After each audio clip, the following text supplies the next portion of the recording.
એક વખત હોય આ લ્યો ને હવે આઉટ ફોલો એક વખત હોય આ લ્યો ને હવે આઉટ ફોલો એક વખત હોય આ લ્યો ને હવે સૌથી મોટા સમાચાર મોરબી જિલ્લાના હળવદ તાલુકામાંથી સામે આવ્યા છે, જ્યાં સોશિયલ મીડિયા પર એક વિડીયો ઝડપથી વાયરલ થઈ રહ્યો છે।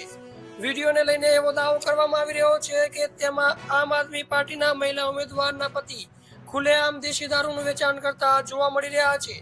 સમગ્ર ઘટનાની વાત કરીએ તો આ વિડીયો ગોપાલ દરોલા દ્વારા, જે હળવદ શહેરના કોંગ્રેસ પ્રમુખ છે, તેમના દ્વારા તેમના સોશિયલ મીડિયા પર વાયરલ કરવામાં આવ્યો છે અને તેમાં દાવો કરવામાં આવી રહ્યો છે કે વિડીયોમાં જે વ્યક્તિ દેખાઈ રહ્યો છે આમ આદમી પાર્ટીના મહિલા ઉમેદવારના પતિનો વિડીયો છે તેવો દાવો કરવામાં આવી રહ્યો છે।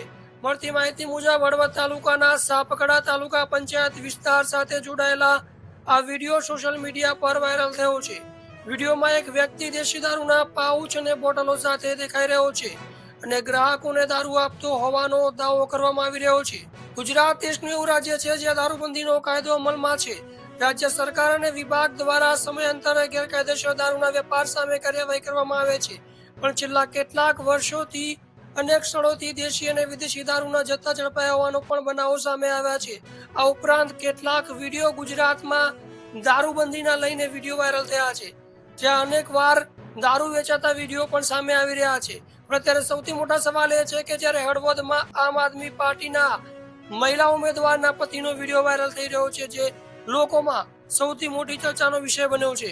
હાલમાં મામલો સ્થાનિક પોલીસ અથવા સંબંધિત તંત્ર તરફથી કોઈ સત્તાવાર નિવેદન જાહેર કરવામાં આવ્યું નથી, પણ જો વિડીયો સાચો હોય ને ખરેખર મહિલા ઉમેદવાર આમ આદમી પાર્ટીના મહિલા ઉમેદવારના પતિનો જ હોય તો તંત્ર સામે પણ સવાલો છે અને સત્તાધારી પક્ષો સામે પણ સવાલો છે કે જ્યારે સત્તાધારી પક્ષોમાં રહેલા ઉમેદવારોના પતિ જ દારૂ વેચશે તો આમ જનતાને દારૂબંધીના કાયદાના લીલા ઉડી રહ્યા છે।